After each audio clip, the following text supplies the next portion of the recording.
Hello,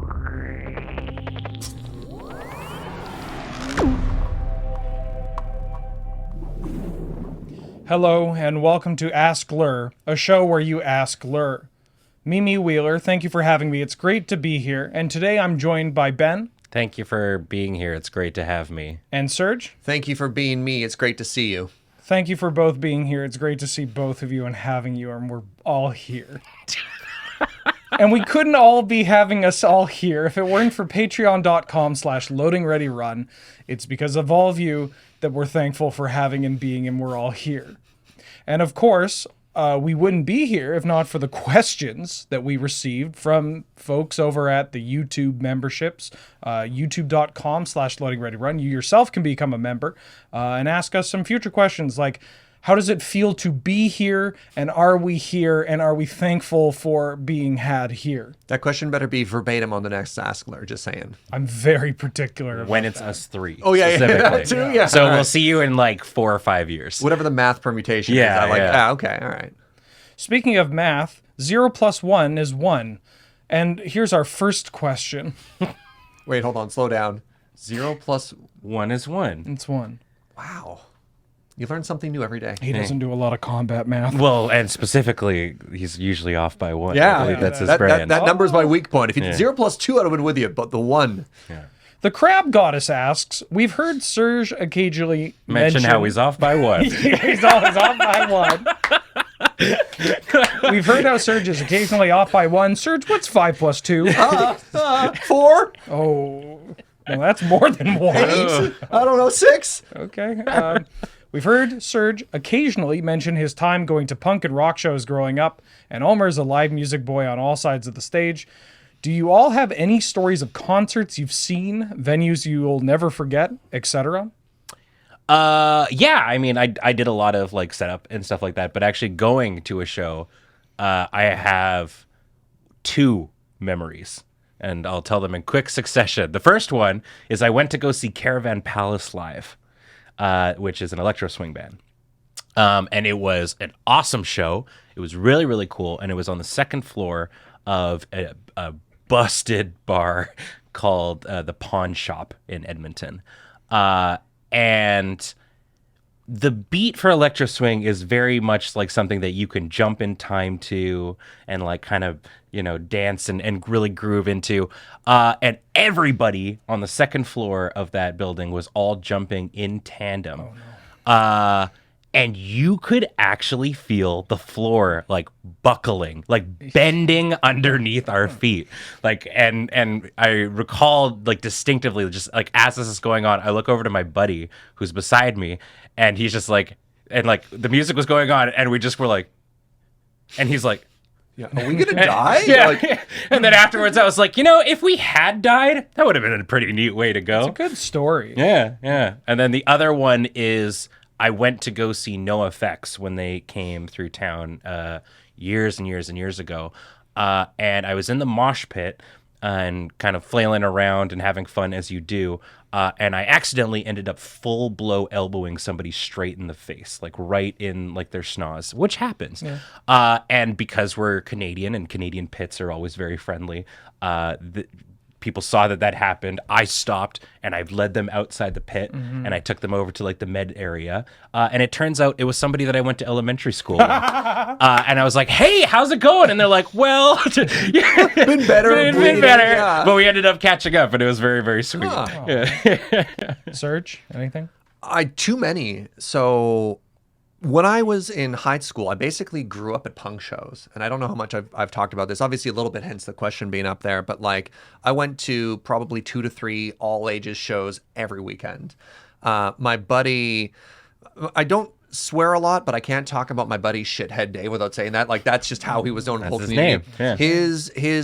Well, it was his parents' place, ended up also doubling as like a major venue for punk shows as well. His parents kind of had a philosophy of, well, at least the kids are at home. Yeah, if you're going to drink, stuff. do it under our roof. Yeah, but kind there'd of be a like thing. live shows in the basement, all kinds of stuff like that. But like in particular, the heart of the Calgary scene, at least when I was younger, it was called the Multicultural Center, which eventually got torn down because that is the fate of all cool venues and stuff like that. Yep. But God, that place was a hole. It's just like you look back and you're like, how did I live through this? I mean, I was just a naive farm boy in a I went to a private school, and so my first ever punk show, I actually showed up in my uniform, like tie, burgundy blazer, and my friends like, go in the pit, and I was like, okay, and that's just me, like. Yeah. Yeah, I mean that fit kind of goes pretty hard at a punk show. Yeah, honestly. yeah, especially in the early 2000s, late 90s. Like at that time, yeah, they're like, all right, that's the suit and tie person. So it's hard to, on the one. This is why I never drink. I never drink because I went to a punk show and somebody was like, "You want whatever they were offering me?" And I was like, "No." They're like, "Are you straight edge?" And I was like, "I guess so." Right, you told me this. Yeah, and then decades later, I've still never had a drink in my life. Like that, it's so impactful and such a huge part of my life. And it's actually kind of sad now that I don't go to as many live shows for how big of a deal that was when I was younger. You know, that's actually funny though. Like the catalyst for me drinking was I used to play punk venues, and I got paid in Lucky Lager. Yeah, I mean that's classic too, right? So you can see where the paths diverge. Yeah. I can't tell any of the stories comfortably on this segment, although I did smoke up in the same room with the Jizza once. That's probably the safest one I can tell. Okay, yeah. Yeah. I've got so many stories, man. Oh, where do we even go?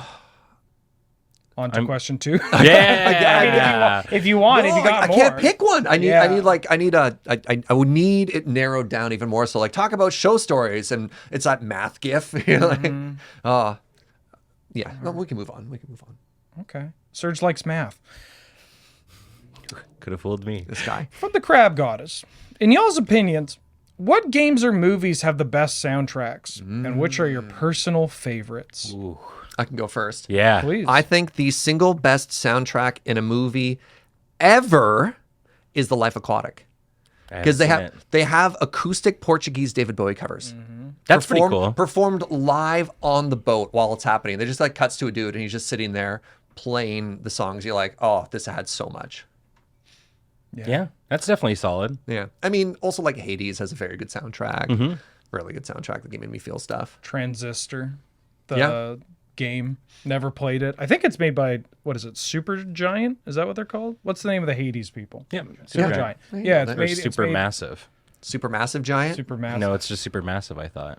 Very large. Very large. Yeah, Transistor. It's Yeah. a sound. I don't know why it just popped up in my YouTube recommendations one day, and I was just like, oh, okay. Supergiant. Supergiant. I know, you're spot on. Yeah. There have been so many games coming out recently where they are funneling more money into the like the music and like the composers and stuff like that. And it, like even just this year, like a lot of bangers. So I got to play like the Dark Tide beta, which is the new 40K like Vermintide like game, and the soundtrack is incredible.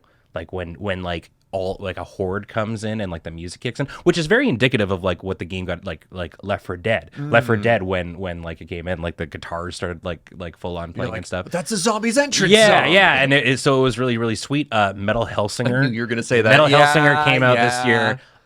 And it's like they brought in like big name metal singers. That's the Doom one. The Boomer Shooter. right? The Boomer Shooter rhythm game. Yeah. And it is, it looks, I've just been listening to this. They got like the who's who of like 90s and 2000s metal people to get in and do the soundtrack for Metal Hellsinger, like Serge from System of a Down. I mean, that's the one I named as a shared name.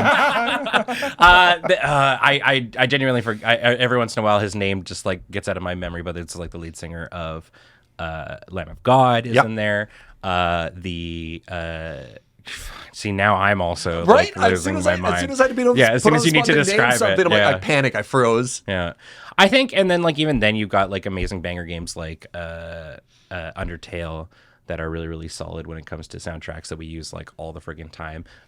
I mean, and it's simple to say, but a lot of the stuff that I love comes from classic like Nintendo titles and whatnot, because they've got the earworms that like really stick with you. Sure. All of like the, like songs from like the Mario parties or Super Mario RPG I use all the time. Maple Story has a fantastic soundtrack.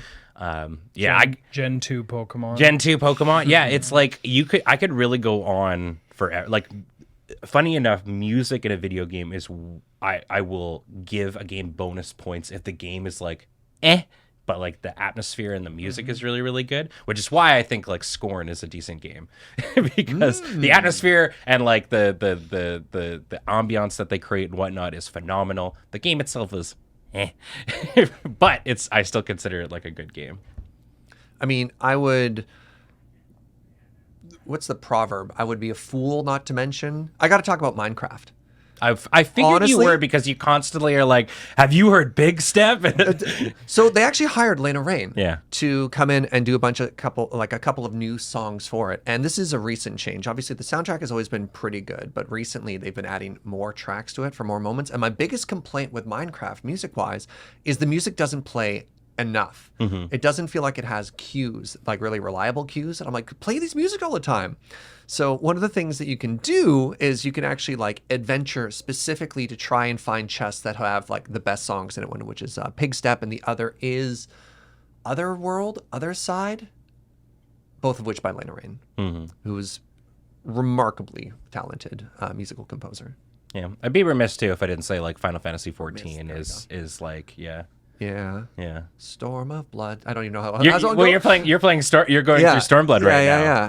Yeah. It's all especially like the trial and like the boss themes and stuff like that. They actually just okay, mild spoilers just for music of a boss. They put in the songs from Final Fantasy 4. Okay. In like some of the most recent stuff, and I never played Final Fantasy 4. But Hyadane was a person that did like a bunch of like remixes and like parody songs and whatnot that I grew up in like the animation sort of era and whatnot. And the appearance of the Four Fiends is like a very classic, I guess like internet meme song. Oh, interesting. That was like in the same vein as like the Nico Duga kind of like remixes and stuff. I don't know either of those. Oh yeah, I'm down a hole, but there's gonna be like three people in the comment section who are like, yeah, Ben. So yeah. There was like a 6 months period of time after I finished Dark Souls 3 where I could not shower without listening to Dark Souls boss music. I don't know why. It made me really efficient. You have to defeat the. Yeah. Oh, man. Did you ever dodge roll in your shower? Yeah, that's how I got my concussion. There we go. We solved it. Yeah. Joe did a playthrough of Persona 5, and I would just have like that music constantly going in my head. It didn't matter what I was doing. I was like, oh no, because she was just playing it on the TV in the living room. So no matter where I went in the house, I was always hearing it. Oh man, actually, if we're going down banger soundtracks, Yeah. I mean, because we can do whatever we want. This is our podcast. I know Ben will be with me on this, but the Pokemon TCG Game Boy game. It was so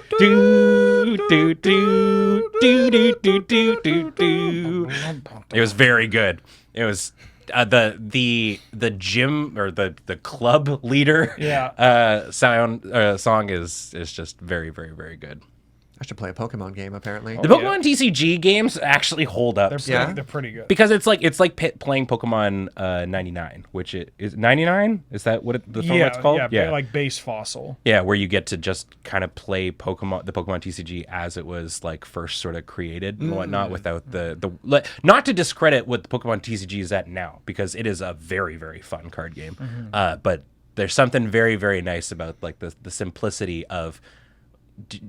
Windfall is that common in Pokemon TCG, and you can have like up to 4 in your deck if you want. Everybody gets 4 ancestral recalls. Yeah, it's just a different kind of game. All right, it was a different time. Yeah. I like it. Speaking of a different time, it's time for the third question. Lauren Farquay, apologies for all three of us butchering your name in 3 different ways. For hobby activities, do you prefer music, podcasts, or no background noise at all? And does that change when you're at work and not on camera or in a meeting? This one's tough because yes, it changes depending on what I'm doing. But I'm also the kind of person that I need to be doing 3 things at once at all time. Keep the brain occupied, right? ADHD. Yes, exactly Yeah. that. Even editing today, while I was editing North 100 Showdown, I was reading manga because it's me listening. I can separate the auditory and the reading sort of functions of my brain to pay attention to both as I'm going along and do it. And North 100 Showdown is just me making sure that like none of the re-records that we have to do.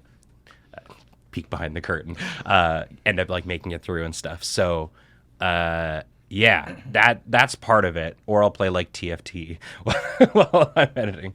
And then if I'm doing most things in the office, if I'm in Studio C, it's music typically. Like I'll just have music playing and whatnot. I cannot sit still or pay attention to a podcast. I just can't. I can't do it. I literally. People are like, "What podcasts are you listening to?" And I'm like, "None." I've paid a little bit of attention. I used to listen to like a little bit of Mabimbam back when I was living in Edmonton, and it would take me an hour and a half to get to work on the bus because that's how Edmonton rolls. Yeah, for the most part, I've never been a podcast guy. If I'm not on camera, I have headphones in. I need them in at all times or else I get distracted or whatever. It's just like the buffer of I'm listening to this that blocks out any other interruptions so I can focus on that one thing that I've told myself to focus on. Do you ever just like have them in and for like because you're like, well, I'm obviously going to listen to something and then kind of get locked in what you're doing and not actually put anything on? Where are my headphones? No, I mean, sometimes they'll die and I'll just keep them in. Sure. But it's mostly just I don't want to talk to somebody on the bus or something. Yeah, yeah. But yeah, always, and like I'm just always listening to podcasts all the time. What do you normally listen to? Shout outs to my Flagrant family, the Flagrant ones, Hollywood Handbook, Block Party, YKS, Comedy Bang Bang, Freedom. I don't know, comedy stuff. Cool. Yeah. Shit posting in podcast form a lot of the times. YKS makes a lot of sense, like knowing you like your comedic style and stuff like that. Yeah. Doesn't line up. I always have a Twitch stream up on my other monitor. Yeah, you're one of the few people I know that You is like like Twitch? actively Yeah. like a Twitch. I'm always watcher. watching Twitch. Yeah, sometimes for enjoyment, sometimes to study the art form. Mm-hmm. What is Twitch? I'll read and I'll have a stream on in the background as company.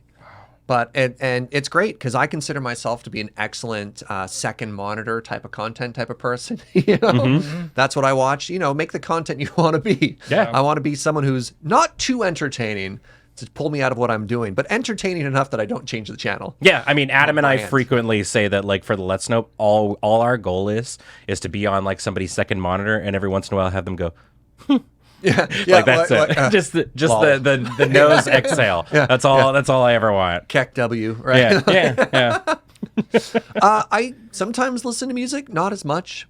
Like, I found this when I was working in an office, when I was still working in tech and I had my headphones on. I was at my desk, and open concept offices are a mistake.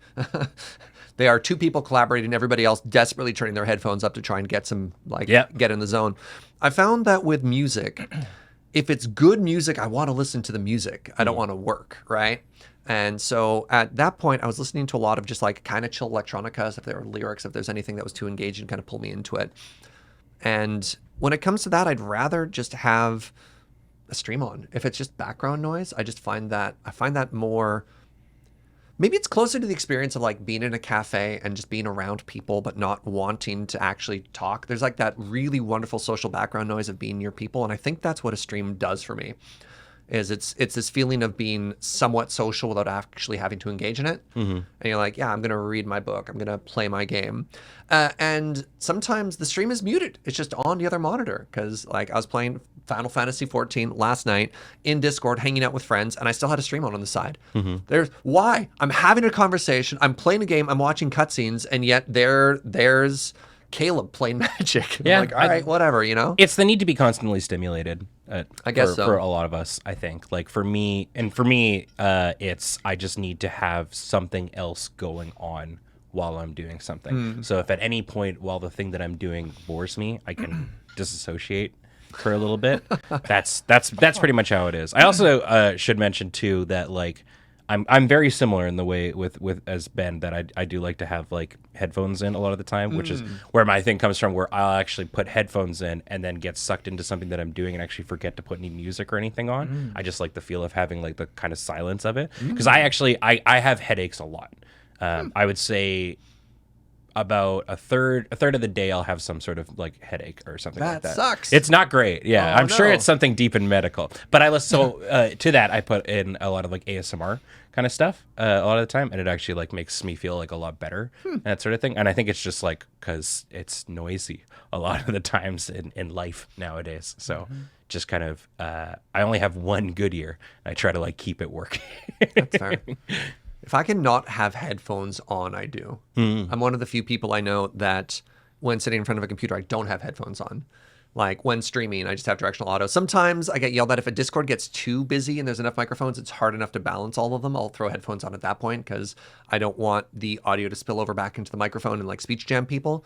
But overwhelmingly, I'm like, no, unless I have to have them on for work, I don't wear headphones. Well, yours thing too, I know, is that it bothers you if you get like the ring of like headphone kind of a thing. The gamer stripe. Yeah, when you were first like getting into streaming and whatnot, you'd frequently be like, "Is there a stripe?" Like, Well, here? I'd stream at home. I'd wear headphones, and I'd come to the office, and I'd go to the side, and there'd be a divot on the top of my head from it because I'm the type of person who puts the wax in the hair and it goes up. But also, like it squeezes my little earsies. Yeah, that's fair. It's like presses on them. I definitely at the first when I'm like waking up in the morning, I decide what I'm doing before I put in like any like hair product. I'm like, oh, am I streaming this morning? Okay, I'm not going to put any in. Yeah, do it for and after. And I'm like, oh, am I biking to work afterwards? Okay, then I'm also not putting any in. And then so a lot of the times it just ends up not being. Today I'm getting a ride home by Serge, so I put some in. Yeah. I watch a lot of YouTube. Yeah, too. Me too. Yeah. Well, YouTube I have a harder time putting on in the background because YouTube content, they cut out all the chill bits. Depends on what you're watching. That's true, but I often watch very engaging YouTube content, so it's not as good as a background thing. Whereas a stream is just excellent background stuff. It's like things are happening, obviously, but like YouTube feels like a marathon, like a sprint, whereas you know what I'm trying to say here. Yeah. Twitch feels like a marathon. Yeah, and you have to be because you can't keep that level of energy up for 40 hours a week. You die. And I think that is reflective in the I mean, I'm talking to two very high energy people. I mean, we need stimulants to operate at a normal level, not so that we can stream for 80 hours a week. Or whatever. I think Ben and I on camera are very hyperbolized versions of ourselves, as most people are. Too. But yeah, I don't have that energy output in the streams that I watch. That's fair. But I digress. So yeah, the YouTube content I typically watch is like very focused, very tight, and as such engaging. And so I'll focus on that when I watch it as opposed to as a background thing. If I'm watching speed runs or whatever, it's like, okay, well, this is just a bunch of menuing. Yes. I don't have to pay attention. Yeah. You know when to look away. Or I'm like watching like a Pokemon VOD or whatever, and it's just like I look and see what the teams are. I'm like, they're gonna 5-0 this. Yeah. And I'll look back. Which is most Nuzlocks I find that you're catching. People like will go in to do like a Pokemon Nuzlocke and they'll be like, it's the most daunting challenge ever. And they're like, well, so I one-shot Brock. Yeah. Well, so I one-shot Misty. And then maybe like every once in a while. Nuzlocks are watching somebody steamroll through a run because Pokemon is not a difficult game, and then having one of their dudes get one shot because of a crit or not realizing that they had Destiny Bond up because they were looking at like another screen or something like that. Or That is Nuzlocke content in a Or nutshell. they miscalced or whatever, Exactly. and they just, Yeah. oh no, I Yeah. lost this person I cared for. And it's like, oh, sorry, no tapping. Sorry, Heather. Yeah, but yeah, that's 90% of Nuzlocke content. But even like Pokemon Showdown stuff, like yes. comp singles, it's the people I watch, they're just so good at the game that they're like, they look at the team, they immediately go like, oh, this just sweeps. Yeah. It's like get rid of X, get rid of this, and then bring this in, and then we sweep, and then that dies, and we bring in that. It's like, how do you get that so quickly? Yeah. And, I mean, Pokemon's just like because Pokemon's interesting because there is a little bit of variance to Pokemon, like competitive Pokemon and stuff, because like damage rolls are damage rolls and stuff. But for the most part, it's math. It's like remembering calcs. Wait a second, this is all just math. Yeah, I mean, most games turn out to be just math in the end. Yeah. But like, so yeah, watching somebody who really knows their stuff is super interesting. That's why I really enjoy watching like meme Pokemon Showdown builds and stuff like that, because it's people breaking the game in turn. Like there was one that I watched semi recently that was them using a move that nobody thought even remember. They were using mat block, which is a special signature move from Throw, which like nobody knew about, remembered and whatnot, because it's not really that great of a move. And they just ended up sweeping people with it because they were just like weren't expecting it and stuff like that. They're like, what does this move do? And like kind of niche sort of things like that. So yeah, I watch a lot of Showdown content too. I'm there with you. That and like a lot of animation and whatnot. I just watched through all of Hell of a Boss, which is a animation from a bunch of people and whatnot, but is on a channel called the Vivzy Pop, I think. They also did Has Been Hotel, and it's very crass stuff. You would not enjoy it, Serge, I don't think, but it's like it's kind of I think it's really, really. They say poop damn hell fart. Yeah, Sorry, dude. yeah, Sorry. poop damn hell fart. My Christian Minecraft server years. Speaking of Minecraft, I didn't have a good segue. Ben! Nicholas says, Ben, engineering, what is your improv origin story? What do you enjoy most about improv? What do you struggle the most about this form of art? And then pulling Wheeler and Serge in, that's us. How would each of you ask these questions yourselves? Answer these questions? Probably yourselves? answer these questions yourselves. Okay. What's improv? Yeah. All right, let's go down the line. What is my improv story origin? I went to a convention in Calgary, an anime convention, and I met and at the time I actually went to go see, because I was a fan of a group called the 404s, who then turned into Snap to Chaos Theater, which was a group that Beej and Ian and a bunch of our other friends and Corey and Heather kind of all split off to go do. I went and watched them, and then I hung out with a couple of them after like a show or whatever. And one of the members was like, hey, I'm actually moving to Edmonton, and I want to make my own like little improv division. You seem like a funny guy, and you're like working in like theater and stuff like that. I need to be clear, I was 15 at the time.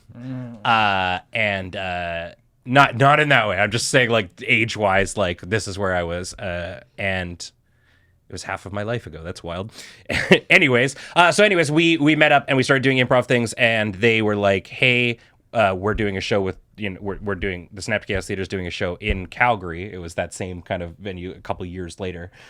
We don't have enough people to come. Would you do it? And Beach was like, not a fan of this Ben guy coming in to go do it and whatnot. But then I kept coming to shows because people couldn't make it and stuff. And then they sprung it on me that I was eventually just part of their group. And that was how I got into improv and stuff. And Beej has held this grudge against you ever Yes. since? Yeah. That explains a lot, honestly. Yeah, he threw those shirts at me that he brought in today.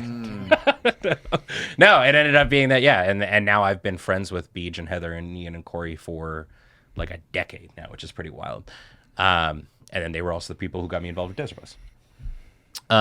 What do I enjoy most about improv? The fact that there's no preparation, or there's minimal preparation, because Serge and I are like so different when it comes to like performance styles and stuff like that. You love like having an idea of the scope of it. And I'm there with you. I actually do think it's very, very important to understand the rules of something and people's, where people are comfortable and whatnot. And then once you've established that, it's no holds bar. We can do whatever kind of things we want to do. And my spreadsheets. yeah, yes. But I think what's the funnest thing about improv to me is, while scripted humor and whatnot elicits laughs based on like punchlines and all that kind of jazz, I find that improv comedy, when somebody laughs, or even not comedy, like dramatic stories and whatnot, you reach very real human moments of like genuine, like, I didn't expect that, or oh my god, like, and because it was not something that was meticulously like written or thought out or stuff like that, it was just something that you're like spewing off the top of your head. I find that it gets like a really cool deep connection in on there, and that's why I really, really enjoy doing it. What do I struggle with the most about this? Nothing. I'm perfect at it. I've never been bad at it. I look at Ben, I'm like, that's a funny improv, man. No faults? I think the thing for me is on the, I guess it's not working with somebody you don't know. It's having the trust to be able to throw something to somebody and that they will pick it up and kind of throw it right back. It's very hard to have to like carry a scene and stuff like that, especially like actually, you know what? I'm going to take this answer back. The hardest thing I'm struggling with right now is doing it on camera in a room with nobody, with no audience. When we do Loading Ready live and stuff like that, and our only response is like a 5 to 10 second delay, haha, in Twitch chat, it's brutal. It is so hard. Well, I mean, to add to that, sometimes people are like, man, why is Serge's mic unmuted or whatever? We deliberately started adding our own laugh tracks because we were like, is this landing? How is my joke going? Is this funny at all? And if you can break somebody else, it's like when we're doing a podcast, if we can make the person on sound laugh or like, that joke landed. Yeah, you feed off of it, and your energy kind of keeps building and stuff like that. So I would say that has actually probably been the hardest part of it. Yeah, it's like be funny alone in a room. Like, yeah, it's. I mean, the streaming thing is such a different sort of beast, especially too if you're not even doing it in like we're fortunate because a lot of times we'll do it as a group. Mm-hmm. When you're doing it like at home on your own kind of a thing. Like one thing that when Nicole and I first started dating, that scared them the most was how good my fake laugh is. Because you get very, very good at kind of laughing at stuff that isn't as funny as it should be, or just to kind of make that point come home or something like that. He's doing it now. Yeah. Well, he's doing it now. Yeah. Well, you can just turn it on, right, at any point. Like, tell me something funny, Serge. Oh God, now you're putting me on the spot to tell a joke.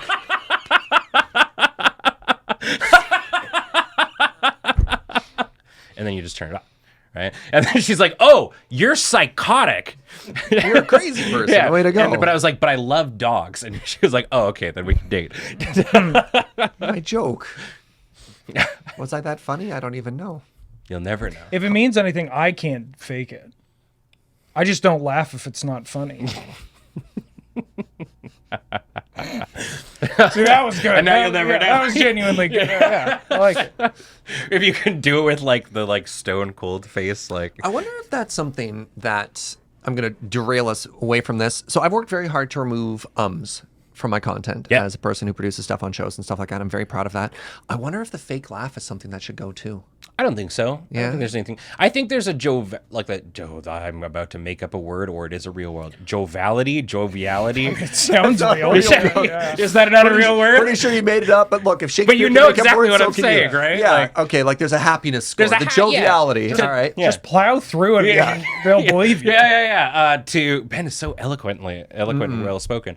To adding that kind of like, I kind of picture whenever you do it, like, you know, the spirit from the Ghost of Christmas Present, who's like, oh, come in, and like the jolly big guy, the Muppet, yeah. Yeah. That I always picture that, and it adds this sort of warm vibe to a lot of things, I think.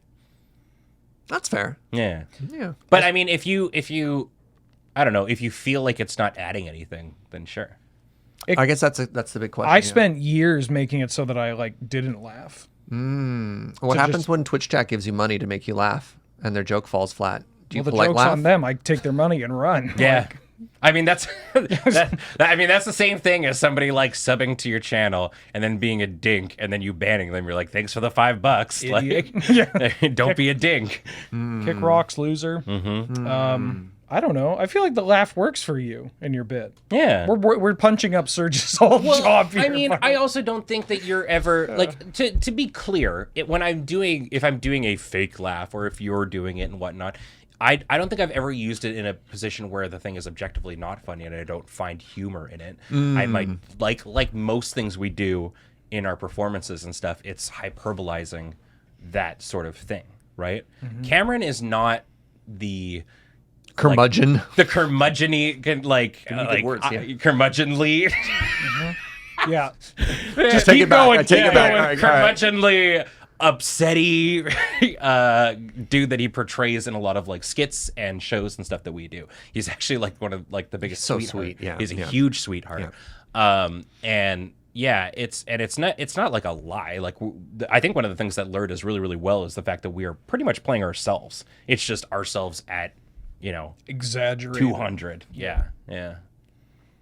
I massively derailed us. You're welcome. No, I mean, we literally talked about how we're just going to do nothing but like wax poetic for how long does this podcast usually run for? I think we got 45 to another an hour. 10 minutes to 15 minutes. Oh, okay. Yeah. Well, surely we'll be able to fill it with this next question. I was going to talk about my improv and then Oh, ask Serge right, yeah. about improv. I just made this. Oh. This was my question. No, tell us more about your improv experience. Thank you. I did it a lot in middle school and high school and college.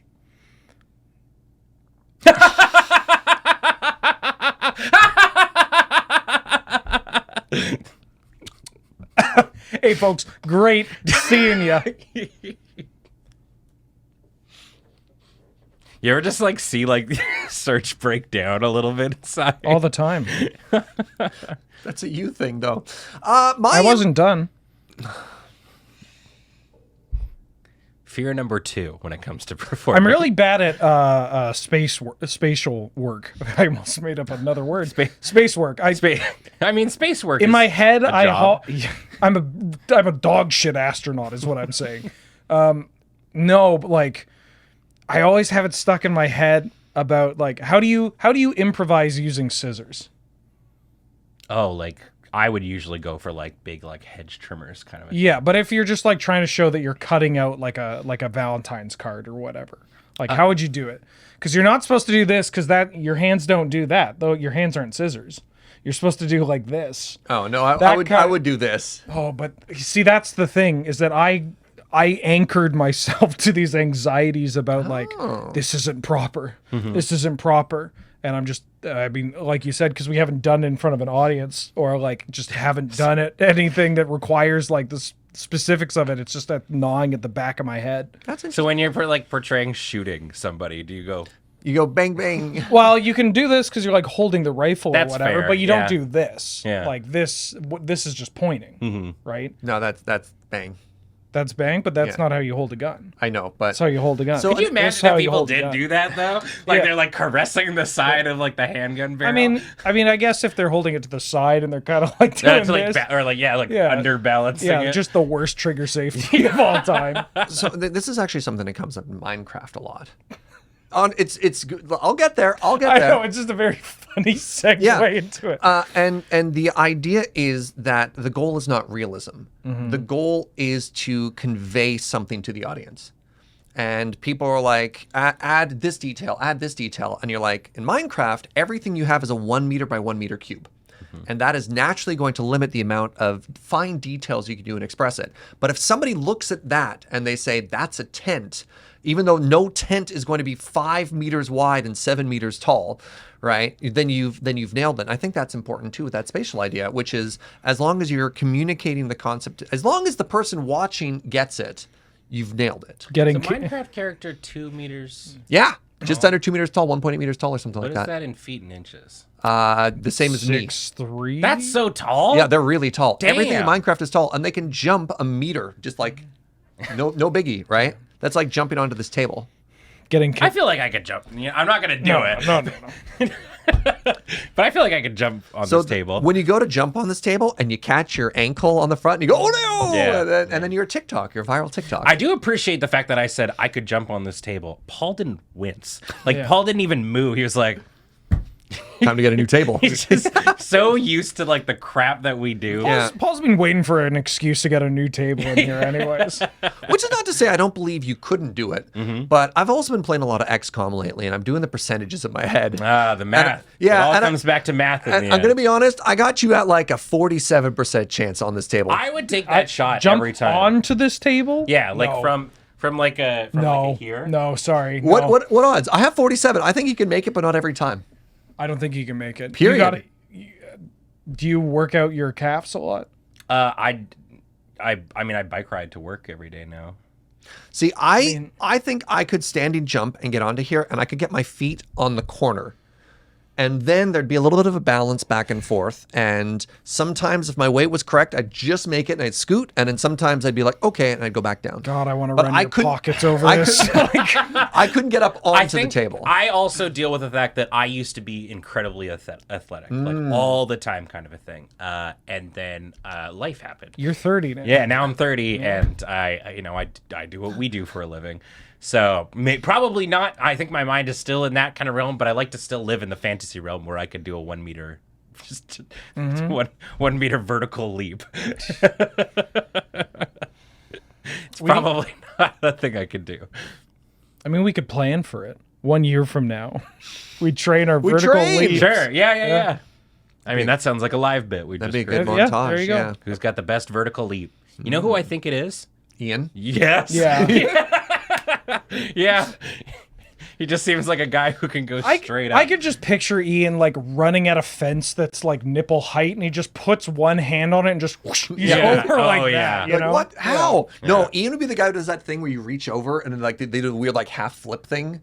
The Oh, movie thing yeah. to grab. And It's all about the momentum. That was a very good impression. Ian and I get a little excited when we talk to each other about things that would creep out other people. Yeah. You two seems like your common thread. We're down to clown. Yeah. And speaking of which, we're down to potentially the last question. I haven't been keeping track. Nope. Nope. I mean, speaking of clowns, scary. Hey, folks, I was hoping to ask, with it being spooky month, what your favorite horror movies / media are from TK. I'll go first. Nope. None of it. Yep. Don't like being scared. If you had to pick one game or movie that you've seen though that like you would do again, I wouldn't do it again. I had a good time. I had a time Subnautica. playing Subnautica. Yeah. That game terrified me.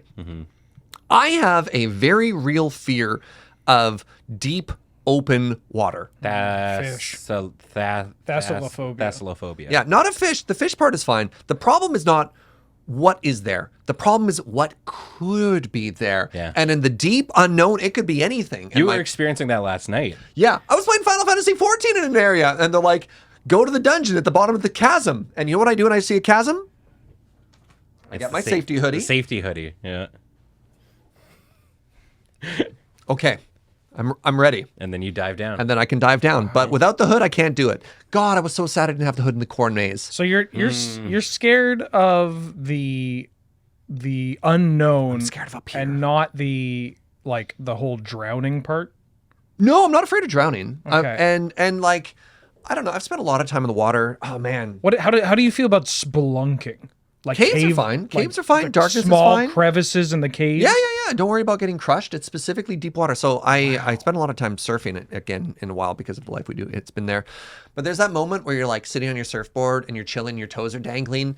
And then I'm like, oh, I thought about it. Well, time to get my feet out of the water. And then I hide on top of the surfboard until I managed to like trick my brain and stop thinking about it. yeah. Okay. Yeah. And I scuba dive. That doesn't make wow. If I can see the bottom, I'm fine. Okay. Yeah. So you've never done like open water diving. Well, open water diving is still like you can take a boat and you can still see the bottom. But like I did one dive once where I had to take a chain down like 90-ish feet, and that sucked. That sucked a lot. And a lot of that was just like, okay, equalize. Okay, equalize. And I'm like, I can't even imagine how much air I wasted just trying to like convince myself to get down. I like House. Japanese horror movie. Oh, It's from like 77, maybe 82, 81, around that range. There's a cat on the front. It's pretty iconic. why do you like it? Because it's extremely cool.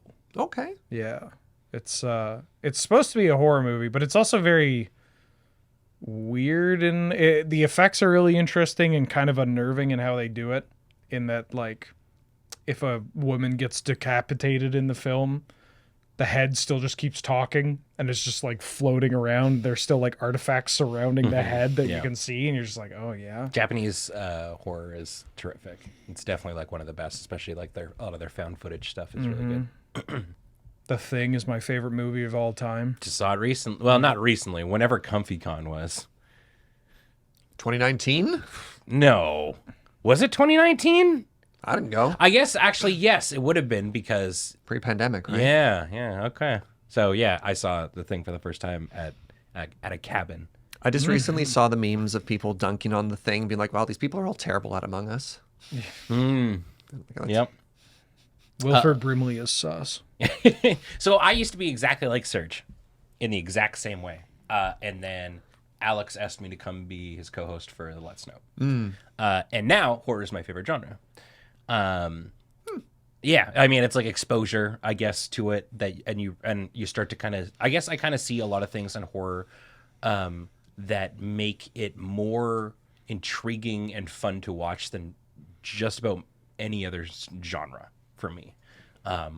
The kind of that like fear sensation that you get, that thrilling sensation when you're watching like horror stuff. I just don't get that from a lot of other genres and stuff. And I love that about it. So like, but I also like, my favorite movies are total cheese fests. So my favorite horror movie is Grave Encounters, which is it's a joking kind of found footage one where they are in a mental asylum and they start getting picked off by the ghosts and stuff like that. So I love all paranormal horror. Paranormal horror is my jam. I am actually really not into gore.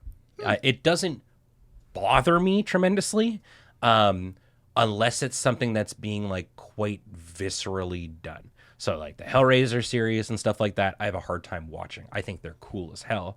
But Like, this is a lot. yeah, I can, because I feel the sensation, which I know is exactly what they're going for, right? But like hooks going into you and all that kind of jazz, it's like, ugh.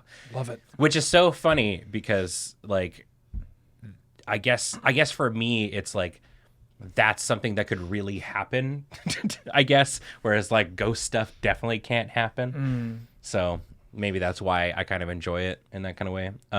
Best horror game I think I've ever played is probably, I've played a lot at this point. I went down the Let's Nope like VOD archives and stuff like that. I've played a lot of damn horror games.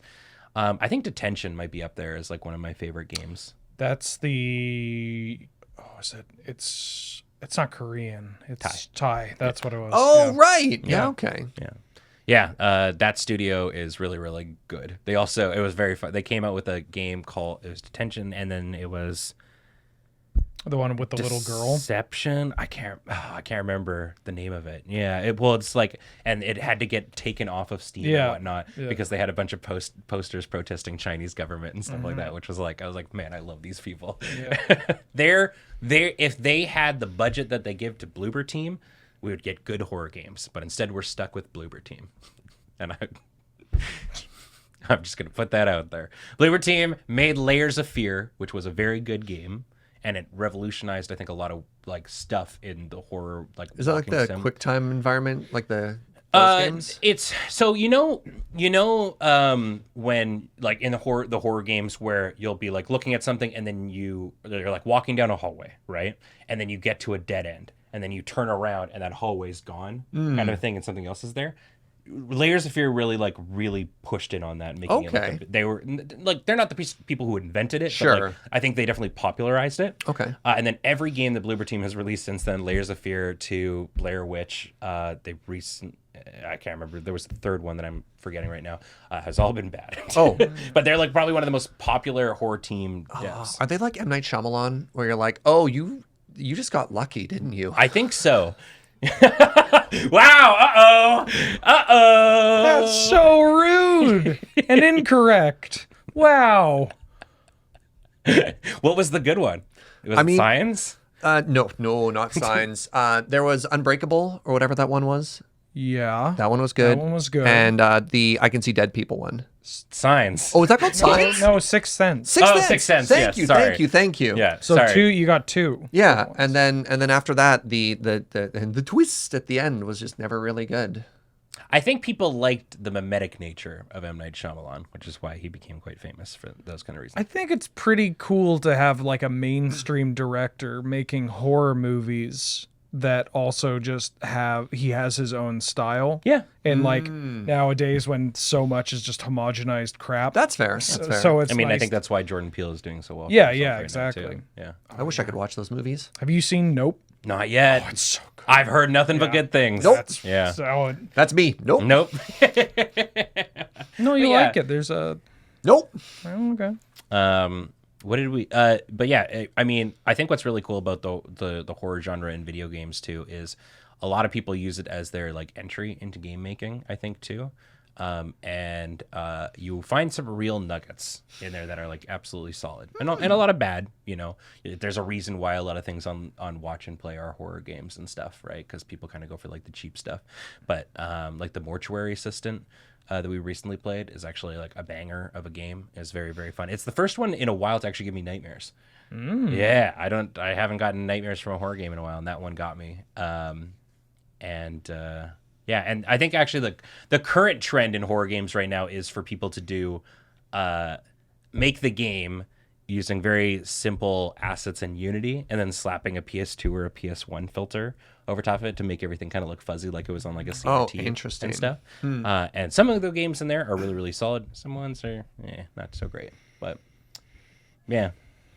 There's the horror genre, I think, is the one that is constantly it still has a lot of fun things to do within it. I have seen I've seen parts of Fast and Furious. I've seen parts of Mission Impossible, and those kind of genres of the action genre has never intrigued me ever, because a lot of the stuff and I might be completely off base. It's always felt very formulaic to me. You should check out Shoot 'em Up and Crank. I've watched Crank. Crank is fun. I think those are fun sort of twists on I it, think which that's is why like I love John Wick. I think Yeah, that's why it's like yeah. genuinely like one of the franchises that I'm like super duper invested in. there's like 80s action movies which I grew up watching, which are just really bad. And then I think for a while they're like, what if we made these like more credible or more respectable? And then they're like, no, we just need to lean into this even harder. And I think that's where that genre shines. Yeah. I think the only sort of actiony films that I kind of get into are the ones my favorite trope, especially in anime, is the character who is just way too god tier.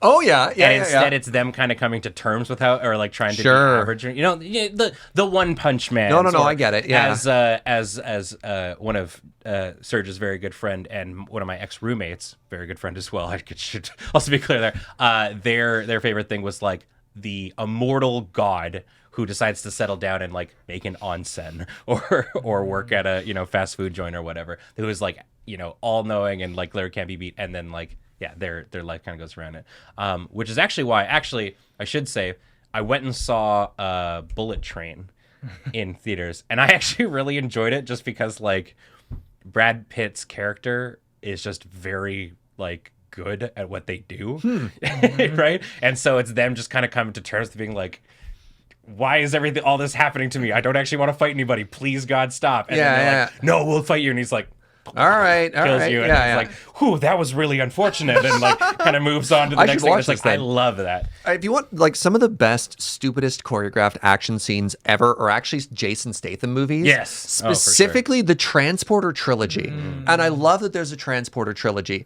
Two things. One, and this is probably I don't need to segue into it. One, he gets into a grease fight and starts strip fighting. We're like, oh, somebody's got a knife. There goes my shirt. Oh no, somebody's got a gun. There goes my pants. And you're just like, okay, interesting. And the other part is where he sucks the air out of a dead man's lungs so he can stay underwater longer. And you're just like, some interesting stuff going on here.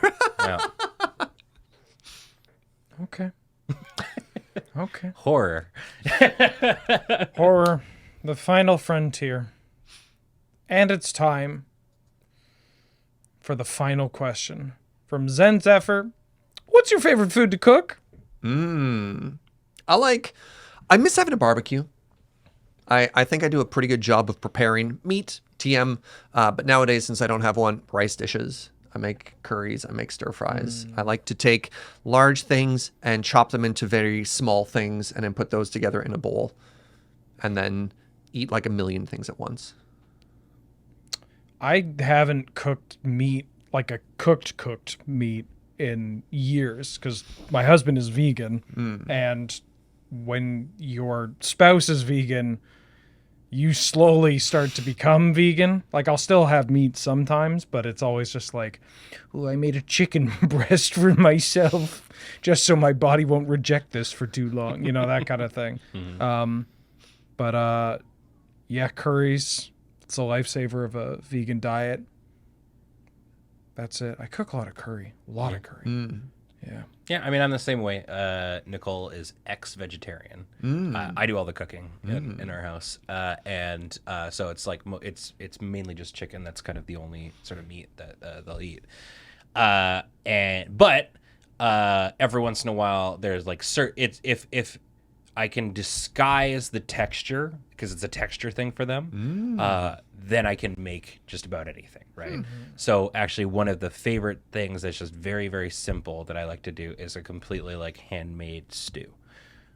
Taking like getting each of the individual vegetables, getting like the beef, flour, all that kind of jazz, and just making like a big Irish stew with potatoes and stuff. It's just like I like making like really big like comfort food and whatnot. There's like really fun like ramen recipes where you can take like even just like basic like your 99-cent Ichiban ramen. Yeah, and fancy it up. Yeah, where you just like butter, garlic, brown sugar, and both an egg in there and stuff like that. It's a really, really good way of fancying up those meals. That and oyakodon. I really like making oyakodon. I think there's one thing I forgot. I make a mean hamburger. You do. I've had said mean hamburger. Yeah, I went on a burger quest over the pandemic where I was like, all right, Joe, we're going to get really scientific into this. And I started grading them. I started taking pictures.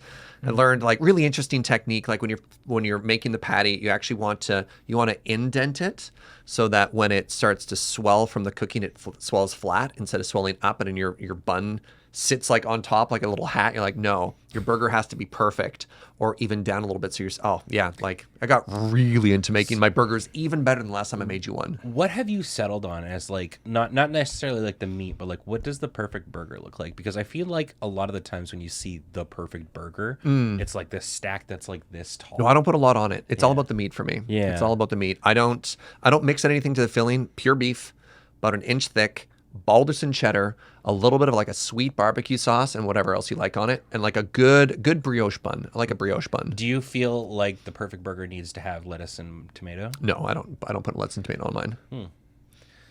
Here's my recipe for a West African peanut stew. Oh yeah. You take some red or green chilies, some onions, some garlic, and some ginger. And you make them translucent. Then you chop up some carrots, some celery. You can get some tomatoes in there. We used bok choy instead of celery last time. That's the real deal. And some sweet potatoes. That's the big thing. You need bok sweet choy has potatoes. Actual flavor, which is nice. Yeah. And it has a similar-ish texture. And then you spice it. Paprika, cumin. If you got some allspice or some nutmeg, throw it in there. Salt and pepper. You get that all kind of nice texture. Then you put some chicken stock or some vegetable stock, but and you can put a little coconut milk in there too, and a nice old big glob of peanut butter. Yep. You cook that for as long as you need to. You serve it over rice or with some bread. You top it with some peanuts and green onions and some cilantro and oh. I'm glad that moved down towards the belly. It started up top. Oh yeah, you got to work your way down. Yeah. And Cool. Speaking of the bottom, we've hit the bottom of the barrel after that statement. But we're also at the end of the episode. Thanks, everybody, for watching. Of course, AskLRR and everything we do over here is brought to you by patreon.com/LoadingReadyRun. Because of all of you, of all of this. And for AskLRR specifically, joining us through the YouTube memberships at LoadingReadyRun or youtube.com/LoadingReadyRun. I believe through the community section on that. If you want to ask us some questions that we will then tangent into something completely unrelated. But other than that, I've been Wheeler. This has been Ben. And this has been Serge. And we'll see you next time. Well, other people will. Bye!